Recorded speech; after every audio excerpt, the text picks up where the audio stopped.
स्वागत में राहुल ओझा आपके साथ। मंदसौर से बड़ी खबर है, जहां नीमच विधायक की गाड़ी ने बाइक सवार को टक्कर मार दी है। दिलीप सिंह परिहार की गाड़ी ने बाइक सवार को टक्कर मारी है। खबर यह है कि टक्कर में बाइक सवार महिला की मौत हो गई है। पति और 2 बच्चे घायल हैं। विधायक दिलीप सिंह परिहार का बयान भी सामने आया है। दुर्घटना के समय मैं गाड़ी में नहीं था मौजूद, ये बयान सामने आया है। उन्होंने कहा कि दुर्घटना के समय परिवार के लोग मौजूद थे। लखमा खेड़ी फंटे के पास की घटना बताई जा रही है। वही पुलिस पूरे मामले की छानबीन करने में जुटी हुई है। तो बाइक सवारों को टक्कर मारी गई है और महिला की मौत इस हादसे में हुई है। साथ ही पति और 2 बच्चे घायल बताए जा रहे हैं। हालांकि बयान भी सामने आया है विधायक दिलीप सिंह परिहार का। उनका ये कहना है कि दुर्घटना के समय वो गाड़ी में मौजूद नहीं थे, बल्कि दुर्घटना के वक्त परिवार के लोग मौजूद थे।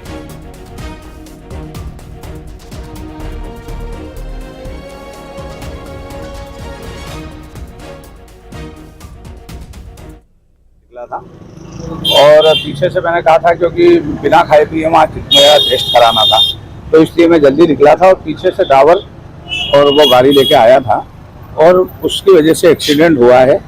और एक्सीडेंट में दुर्घटना में जो बहन गई है उसके प्रति मेरी संवेदना है और पीड़ा भी है मन में। और नरेंद्र हमारे साथ न्यूज 18 संवाददाता जुड़े हैं। नरेंद्र, क्या पूरा हादसा सामने आया है? बयान भी अब सामने आया है कि दुर्घटना के समय परिवार के लोग मौजूद थे, वो खुद मौजूद नहीं थे। अपडेट क्या है? देखिए, विधायक जी ने जो बयान दिया है वो खुद अपने बयान में कह रहे कि मैं सुबह 5:30 बजे नीमच से निकला था, मुझे डॉक्टर को चेकअप कराना था। मतलब उन्होंने कहा कि मैं गाड़ी में था, लेकिन फिर बाद में जब उनसे पूछा गया कि आप गाड़ी में मौजूद थे नहीं, तो उन्होंने मना कर दिया कि मैं गाड़ी में नहीं था, ड्राइवर था। चलो, ये जांच का विषय है, लेकिन दुर्घटना हुई है उसके प्रति विधायक जी ने संवेदना प्रकट करी है कि मेरी गाड़ी से जिस प्रेमबाई नाम की महिला की मौत हुई है, मेरी संवेदना उस परिवार के प्रति है। सुबह 7:30 बजे की घटना बताई जा रही है। लखमा खेड़ी फंटा है, वहां पर एक बाइक सवार पति पत्नी और 2 बच्चे एक मौसर में 13वीं के कार्यक्रम में जा रहे थे। उसी दरमियान विधायक दिलीप सिंह परिहार की गाड़ी से ने उनको टक्कर मारी, जिसमें प्रेमबाई की मौत हो गई है और पति और दोनों बच्चे घायल है, जिनका उपचार किया जा रहा है। जी, चलिए, शुक्रिया इस अपडेट के लिए आपका।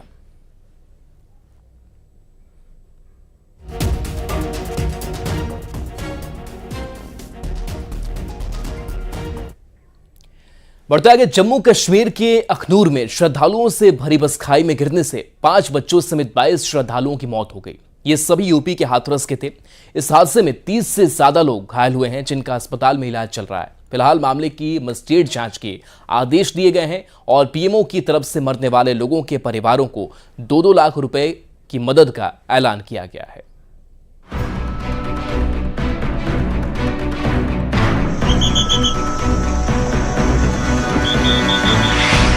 जम्मू कश्मीर में उस वक्त हाहाकार मच गया जब जम्मू के अखनूर इलाके में तीर्थ यात्रियों से भरी एक बस 150 फीट गहरी खाई में जा गिरी। जानकारी के मुताबिक बस में 60 तीर्थयात्री सवार थे, जो उत्तर प्रदेश के हाथरस से शिवखोड़ी दर्शन के लिए जा रहे थे। लेकिन जम्मू और राजौरी को जोड़ने वाले हाईवे से गुजरने के दौरान वो बस बेकाबू होकर 150 फीट गहरी खाई में जा गिरी। खाई में गिरने की वजह से बस के परखच्चे उड़ गए। हादसा इतना जबरदस्त था कि बस की टक्कर से एक बड़ा पेड़ बीच से टूटा हुआ नजर आया। और तस्वीरों में आप देखिए किस तरीके से ये जो जम्मू राजौरी राष्ट्रीय राजमार्ग है, यहाँ पर लोगों का भी जमावड़ा देखा जा रहा है। हालांकि बहुत बड़ा दर्दनाक हादसा हुआ है। ये यात्री करने तो जा रहे थे बाबा शिव के दर्शन, लेकिन रास्ते में ही बस जो है वो गहरी खाई में गिर गई। कहा यह जा रहा है कि नियंत्रण जो था वो ड्राइवर खो चुका था, जिसकी वजह से ये गहरी खाई में बस गिर गई, जिसके बाद यह हादसा पेश आया है और एक बड़ा हादसा है। हालांकि जम्मू कश्मीर पुलिस हो या ट्रैफिक पुलिस के अधिकारी हो, वो खुद यहाँ पर जो एसडीआरएफ की टीम के साथ उन्होंने रेस्क्यू ऑपरेशन में भाग लिया है। इस भीषण हादसे के बाद वहां चीख पुकार मच गई, क्योंकि उस बस में 60 तीर्थयात्री सवार थे, जो उत्तर प्रदेश के हाथरस से दर्शन करने के लिए शिवखोड़ी जा रहे थे। लेकिन बीच रास्ते में ही उनकी बस हादसे का शिकार हो गई। इसके बाद फौरन वहां बचाव अभियान शुरू किया गया। एनडीआरएफ और पुलिस के जवान के अलावा आसपास रहने वाले लोग घायलों को खाई से निकालने में जुट गए। कई घंटों तक वहां बचाव अभियान चलाकर घायलों को इलाज के लिए जीएमसी अस्पताल पहुंचाया गया, जिनमें कई लोगों की हालत गंभीर बताई गई। वहीं बीजेपी नेता रविंद्र रैना ने जीएमसी अस्पताल जाकर घायलों का हालचाल भी जाना। जम्मू के मेडिकल कॉलेज हॉस्पिटल में घायलों का उपचार चल रहा है। ये बहुत ही कष्टदायक, दुखदायक, पीड़ादायक, दिलदोष वाकया पेश आया है। जिन लोगों की इस हादसे में जान चली गई, उनके परिवारजनों के प्रति हम दुख का इजहार करते हैं। अपनी यूपी के सीएम योगी आदित्यनाथ और केंद्रीय मंत्री किरेन रिजिजू ने भी हादसे पर दुख जाहिर किया। दोनों नेताओं ने हादसे में घायल लोगों के जल्द स्वस्थ होने की भी कामना की। अखनूर में हुई बस त्रासदी के घायलों से डिविजनल कमिश्नर रमेश कुमार और एडीजीपी जम्मू भी जीएमसी अस्पताल जाकर मुलाकात करते हुए दिखे। इस बीच एडीएम जम्मू को दुर्घटना के कारणों की जाँच की जिम्मेदारी सौंपी गयी, जो 7 दिन में अपनी रिपोर्ट सौंप देंगे। पीएमओ की तरफ से भी अखनूर हादसे पर दुख जताया गया और हादसे में मरने वाले लोगों के परिवारों को 2-2 लाख रुपए और घायलों को 50-50 हजार रुपए की मदद का ऐलान कर दिया गया। पुणे एक्सीडेंट केस के बाद प्रशासन का एक्शन जारी है। सीएम एकनाथ शिंदे ने नाबालिग आरोपी के दादा के बार पर बुलडोजर चलाने का आदेश दिया है। इससे पहले एक्साइज विभाग ने नियमों का उल्लंघन होने के आरोप में आरोपी के दादा सुरेंद्र अग्रवाल के बार का लाइसेंस रद्द कर दिया और उसे सील कर दिया। बताया गया कि यह सरकारी जमीन पर बनाया गया था। इसके साथ ही एक्साइज विभाग के रडार पर पुणे के 66 और बार आ गए हैं, जहां पर कभी भी कार्रवाई हो सकती है। हादसे में एमपी के 2 इंजीनियर्स की मौत हुई थी।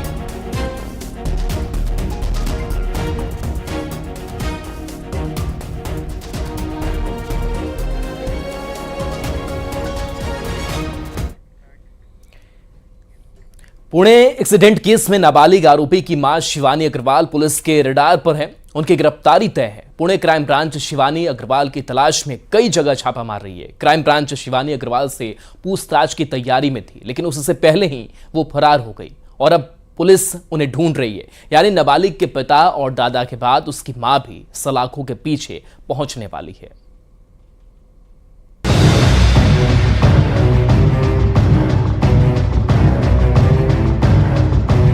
पुणे में तेज रफ्तार कार दौड़ाकर 2 इंजीनियर को मौत के घाट उतारने वाले नाबालिग के परिवार के सदस्य एक-एक कर पुलिस के हत्थे चढ़ते जा रहे हैं और अब नाबालिग की मां शिवानी अग्रवाल पर गिरफ्तारी की तलवार लटक रही है। ऐसा इसीलिए क्योंकि इस केस में बेहद ही चौंका देने वाली जानकारी सामने आई। सूत्रों का कहना है कि ब्लड सैंपल बदलने के मामले में गिरफ्तार डॉक्टर अजय तावरे और डॉक्टर हरनोल ने पूछताछ में ये बताया कि 19 मई यानी कि हादसे वाले दिन पुणे के ससून अस्पताल में सिर्फ नाबालिग का ही ब्लड सैंपल नहीं लिया गया था। इसके अलावा खून देने वाले 3 लोग और थे, जिनमें एक थी उसकी मां शिवानी अग्रवाल। बताया गया कि शिवानी अग्रवाल ने अपने नाबालिग बेटे को बचाने के लिए उसके ब्लड सैंपल की जगह अपना ब्लड सैंपल दिया था, ताकि रिपोर्ट में बात सामने न आए कि हादसे वाली रात नाबालिग ने शराब पी रखी थी। आरोप है कि ऐसा करवाने के लिए शिवानी अग्रवाल ने डॉक्टर्स को धमकाया था और उन पर दबाव बनाया था। ये बात सामने आते ही पुणे क्राइम ब्रांच शिवानी अग्रवाल से पूछताछ की तैयारी कर रही थी कि वो फरार ही हो गई। पुलिस को शक है कि नाबालिग के ब्लड सैंपल की जगह जो रिपोर्ट तैयार की गई वो शिवानी अग्रवाल के ब्लड सैंपल की हो सकती है। न्यूज 18 इंडिया को एक्सक्लूसिव रिपोर्ट भी मिली है, जो कि इस मामले की जांच के लिए बनाई गई कमेटी ने महाराष्ट्र सरकार को सौंपी है। इस रिपोर्ट में ये माना गया है कि ब्लड सैंपल बदलने के मकसद से शिवानी अग्रवाल के अलावा 2 और लोगों के ब्लड सैंपल लिए गए थे। पुणे पुलिस के मुताबिक नाबालिग के अलावा 3 और लोगों के ब्लड सैंपल इसीलिए लिए गए ताकि नाबालिग के साथ साथ उसके उन 2 दोस्तों को भी बचाया जा सके जो हादसे के वक्त उसकी कार में उसके साथ ही मौजूद थे। पुलिस का कहना है कि ब्लड सैंपल बदलने का ये पूरा master plan doctor Ajay Taware ने बनाया था। पुणे क्राइम ब्रांच सूत्रों का कहना यह भी है कि गिरफ्तार डॉक्टर श्रीहरि हरनोल ने सभी के ब्लड सैंपल लिए थे, वो भी उस कमरे में जहां सीसीटीवी कैमरा नहीं लगा था। सुपारी किलिंग की ऐसी वारदात के बारे में अब से पहले आपने नहीं सुना होगा। एक लड़के ने अपने 3 दोस्तों के साथ मिलकर पिता की हत्या का प्लान बनाया। दोस्तों को पिता के कत्ल की सुपारी दी। 3 महीने तक ये राज नहीं खुला। साजिश क्या है, ये रिपोर्ट देखिए।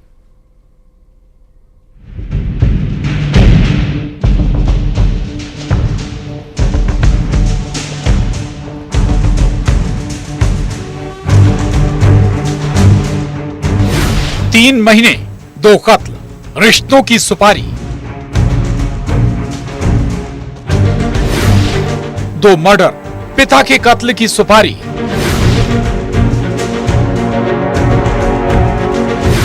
जायदाद की चाहत, खौफनाक साजिश। शराब ने खोला कातिल बेटों का राज।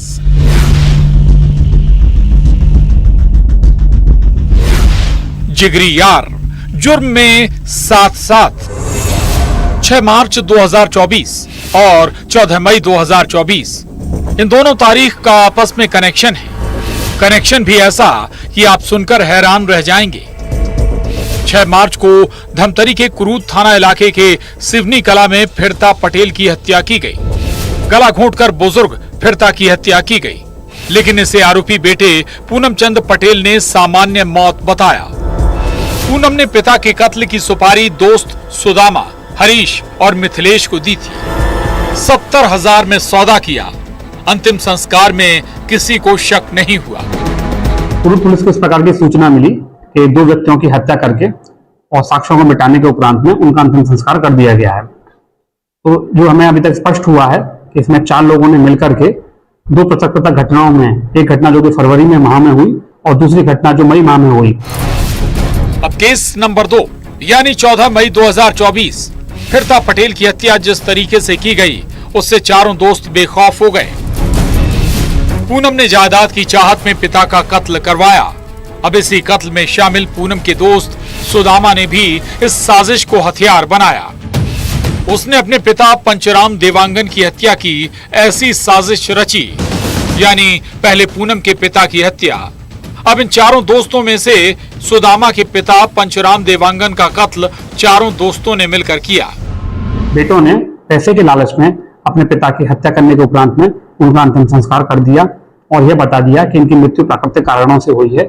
ऐसा कहने पर परिजनों को संतुष्ट कर दिया गया और बाद में सारे साक्ष्य मिटा दिए। लेकिन यहाँ पंचराम की लाश को दफनाया गया था। 3 महीने में 4 दोस्तों ने कत्ल की इस वारदात को अंजाम दिया। किसी को पूनम और सुदामा पर शक नहीं हुआ कि लालच में बेटों ने पिता का कत्ल ही कर दिया। लेकिन इनकी शराब की लत ने इनका राज खोल दिया। चारों आरोपियों में से एक आरोपी ने नशे में इस सुपारी किलिंग और दोस्तों की हैवानियत का राज खोल दिया। तो हत्या का जो मुख्य कारण था, ये लोग जमीन को हड़प करके पैसों के लालच में इन लोगों ने इस पूरे कृत्य को अंजाम दिया है। इसमें इनके जो बेटे थे, पिता ने क्योंकि असमर्थता जताई जमीन को नाम करने के लिए, तो इन्होंने साजिश करके पिता की हत्या कर दी। ये बात पुलिस के कानों तक गई और हत्यारे बेटे सलाखों के पीछे। जायदाद की जंग में ये हैवानियत होश उड़ाने वाली थी। धमतरी में अभिषेक पांडे के साथ bureau report, news 18, Madhya Pradesh, Chhattisgarh. क्या कभी आपने सुना है कोई खुद के ही कत्ल की प्लानिंग करे? लेकिन ऐसा हुआ है। आज जली लाश की वो मिस्ट्री जिसका खुलासा हैरान कर देगा। एक शख्स जो खुद को मरा हुआ साबित करने के लिए अपने दोस्त के साथ मिलकर किसी की हत्या कर देता है। आखिर क्यों? प्लानिंग भी हैरान कर देगी।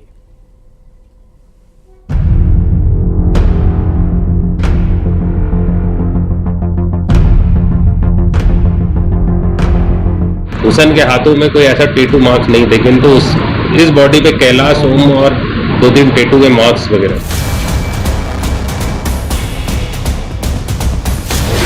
खुद के कत्ल की प्लानिंग।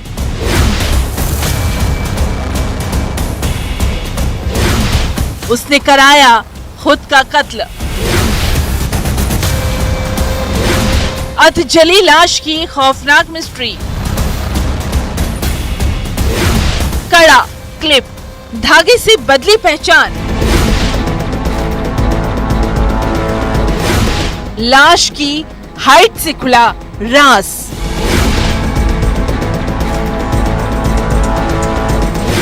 टेटू से उलझी कत्ल की गुत्थी।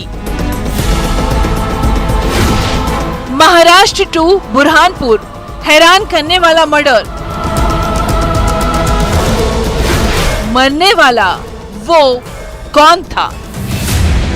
ये तस्वीर है हुसैन सिंह पिता गंगाराम की। महाराष्ट्र के पनवेल का रहने वाला हुसैन सिंह रहस्यमय तरीके से लापता हो गया था। अब महाराष्ट्र के बाद एमपी के बुरहानपुर की ये तस्वीर देखिए।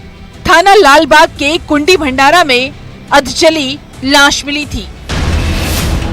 लाश की पहचान का सबसे बड़ा सुराग था पैंट की जेब से मिला दस्तावेज, जो पूरी तरह नहीं जला था। यह आधार कार्ड हुसैन सिंह का था। आधार कार्ड से पुलिस की टीम ने हुसैन के परिवार वालों को लाश की शिनाख्ती के लिए बुलाया गया। प्रथम दृष्टया ये था कि जो बॉडी मौके पे मिली थी, उस बॉडी के पास में हमको कुछ आधार कार्ड और उससे जुड़े हुए कुछ अन्य पेपर, पर्स वगैरह और ये चीज़ें मिली थी। कुछ नंबर्स वहाँ पे मिले थे और उसमें प्रथम दृष्टया ये लग रहा था कि वो हुसैन पिता गंगाराम चौधरी, जो कि यूपी का रहने वाला था, उसकी बॉडी ऐसा प्रथम दृष्टया परिलक्षित मौके से ऐसा हो रहा। हुसैन की गुमशुदगी की रिपोर्ट 6 मई को परिवार ने कराई थी। अधजली लाश की इस मिस्ट्री में कई ट्विस्ट है। परिवार वालों ने जो कहा वो हैरान करने वाला था। ये लाश हुसैन की नहीं थी। तो आखिर आधार कार्ड की मिस्ट्री क्या है? हुसैन के हाथों में कोई ऐसा टैटू मार्क्स नहीं थे, किंतु इस बॉडी पे कैलाश ओम और 2-3 टैटू के मार्क्स वगैरह थे। इसकी बॉडी की जो हाइट थी वो भी 170 सेंटीमीटर थी, किंतु जो हुसैन है उसकी हाइट अधिक थी और वो आर्मी के अंदर पैरा कमांडो वगैरह रहा हुआ था, उसकी हाइट अधिक थी। उसकी बॉडी और उसकी बनावट को देख के भी काफी चीजें ऐसी रही जिसके आधार पर उसने उस बॉडी को नहीं पहचाना। अब सुनिए असल कहानी। हुसैन सिंह ने खुद के कत्ल की प्लानिंग की थी, जिसमें उसके बिजनेस पार्टनर गणेश शर्मा ने साथ दिया। बकायदा हुसैन की कदकाठी की युवक की तलाश शुरू हुई। मनमाड़ में ये तलाश पूरी हुई। एक मजदूर को दोनों अपने साथ ट्रेन से ले गए, खूब शराब पिलाई। उसके बाद उस मजदूर की हत्या हुसैन और उसके दोस्त गणेश ने कर दी। कत्ल का प्लॉट था बुरहानपुर का कुंडी भंडारा। उसके बाद लाश को जलाया। अब लाश हुसैन की लगे, इसलिए बकायदा हुसैन सिंह जो कड़ा पहनता था, बालों में क्लिप लगाता था, धागा पहनता था, वो सब लाश को पहनाया। हुसैन सिंह पूर्व में मिलिट्री में पैरा कमांडो भी रह चुका था। पूरे घटनाक्रम में हम लोगों ने और वेरीफाई करने में लालबाग थाने अंतर्गत जो रेलवे स्टेशन, उसके फुटेज में भी उस रात में इनका उतरना आ रहा है। 3 लोगों का जाना उसमें स्पष्ट हुआ है और लौट के 1-आध घंटे के बाद में 2 लोग वापस आ रहे। कपड़े भी इन लोगों ने चेंज किए। ये चीज़ें यहाँ से भी हो रही है, दोनों उसमें स्पष्ट हो रहे। साथ में एक व्यक्ति था अज्ञात, उस व्यक्ति के साथ में इन्होंने हत्या कारित की है। लाश के हाथ पर बने टैटू और लाश की कम हाइट से मास्टरमाइंड हुसैन के खुद के कत्ल की प्लानिंग का ये राज फाश हो गया। कर्ज से बचने के लिए ये खौफनाक चाल चली गई थी।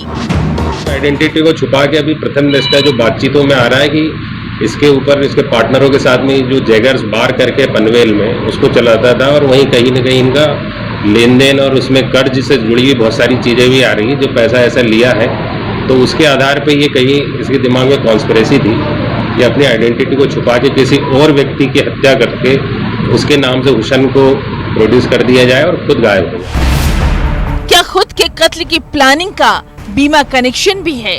इसकी भी जांच जारी है। सबसे बड़ा सवाल, मरने वाला ये मजदूर कौन था? बुरहानपुर में गणेश कुमार बाविस्कर के साथ bureau report, news 18, Madhya Pradesh, Chhattisgarh. सोचिए जरा, कोई इंटरनेट पर आसान मौत का तरीका तलाशे। कुछ ऐसा ही किया उस IT प्रोफेशनल ने, जिसने ऐसी मौत चुनी जो थर्रा कर रख देती है। चेहरे पर पॉलिथीन बैग बांधा और नाइट्रोजन गैस का सिलेंडर लगाकर दुनिया को कह दिया अलविदा। एक और शहर में दुल्हन के श्रृंगार वाली लाश ने सबको हैरत में डाल दिया था। आखिर मौत की यह अजब पहेली क्या है, इस रिपोर्ट में देखिए।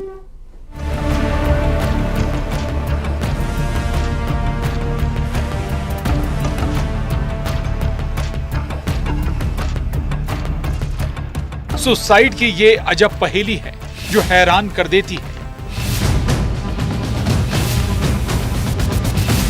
भोपाल के मिसरोद थाना इलाके में 29 साल के IT प्रोफेशनल सिद्धार्थ महाजन ने जिस तरह से मौत को गले लगाया वो थर्रा कर रख देता है।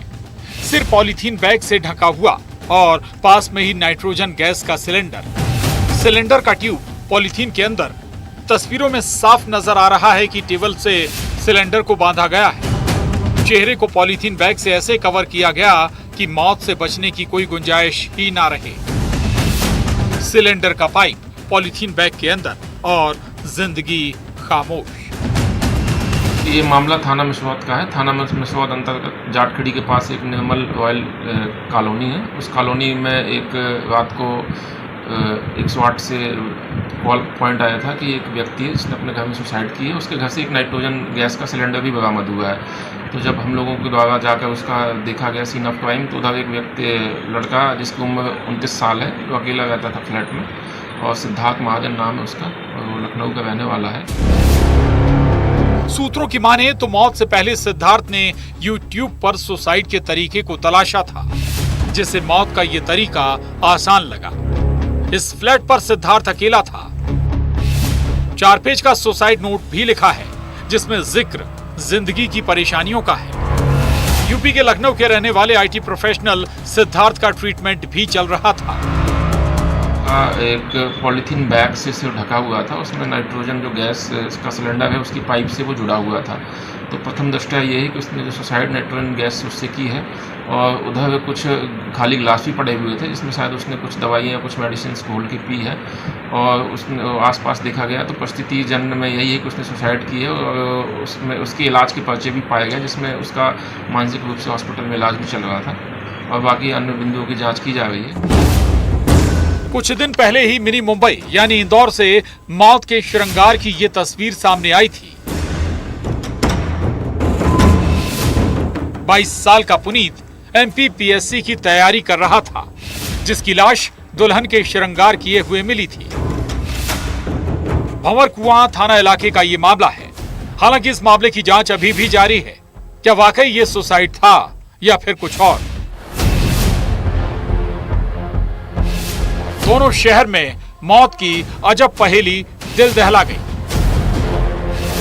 भोपाल से शैलेंद्र भदौरिया और इंदौर में मिथिलेश गुप्ता के साथ bureau report, news 18, Madhya Pradesh, Chhattisgarh. Big breaking में इतना ही। नमस्कार।